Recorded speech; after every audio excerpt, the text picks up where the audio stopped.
Welcome back to Tipping Point. I'm your host, Kara McKinney. I'm a few days late to this story, but I want to share it all with you. It comes from the Daily Signal, which is the news outlet for the Heritage Foundation. It says, quote, the Biden administration carved out paid administrative leave to encourage federal bureaucrats and other employees seen as a loyal Democrat constituency to volunteer as poll workers.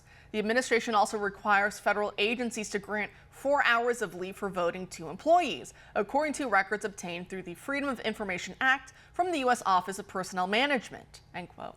The federal government is the largest employer in the nation with over 2 million employees. Do they want them to go poll watch so we can have a repeat of the 2020 shenanigans? Because since then, a lot of Republicans are now fired up to go watch the whole process. And so maybe the feds are trying to counter that surge. I wouldn't put it past them.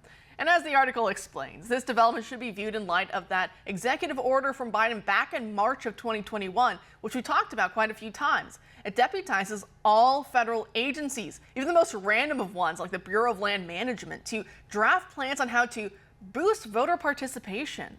For those of you who've been following politics for long enough, you know that get out the vote campaigns are code words for driving out Democrat votes. The article cites Republican New York Congresswoman Claudia Tenney, the co-chair of the House Election Integrity Caucus, as explaining how this executive order is, quote, another example of Democrats interfering in state election policy and pushing for nationalization of our elections, end quote. From policing to the economy to elections, nationalization is the name of the game for Democrats.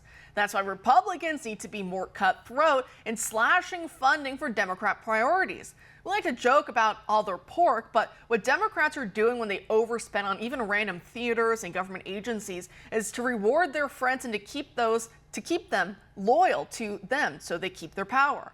The right needs to end that gravy train completely, and not by cutting a mere $20 billion out of a $1.7 trillion budget agreement like we saw the new House Speaker agree to over the weekend. Texas Congressman Chip Roy's office put out this graphic today explaining all the leverage that Republicans basically threw away in making a deal with Democrats to keep their priorities funded.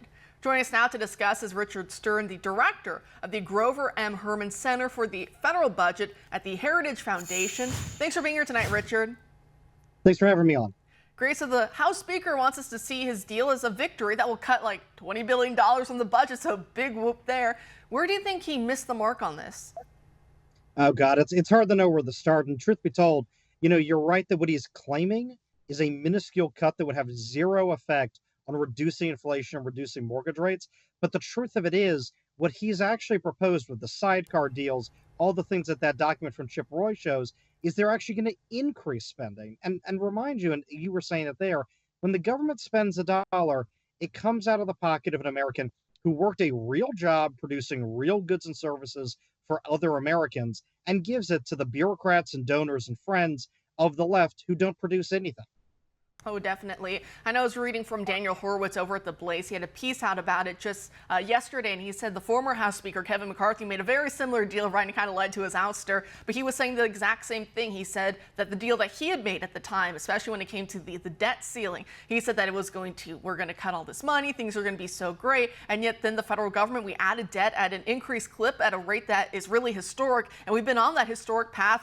So where's the disconnect? Why do we keep hearing, even from Republicans and Democrat leaders, that they're saying they're cutting it like you were talking about a moment ago, and yet our debt has been accumulating? I think we're at $34 trillion now, or around that ballpark. I mean, it's been going up at an even faster rate than ever before.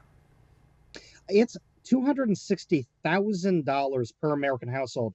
And you're right, $34 trillion overall. But think of that. There's more than $250,000 of real work that real Americans did per household that is wrapped up in this DC cartel shenanigans, in this gimmick that is the federal debt and deficit. To answer your question, though, it's a lack of faith and conviction. What we've seen, and it's not just the Speaker's office, it's not just McCarthy's office before that, it's that you have an enormous number of people elected in DC, every one of the Democrats, and unfortunately a large chunk of elected Republicans who simply don't care.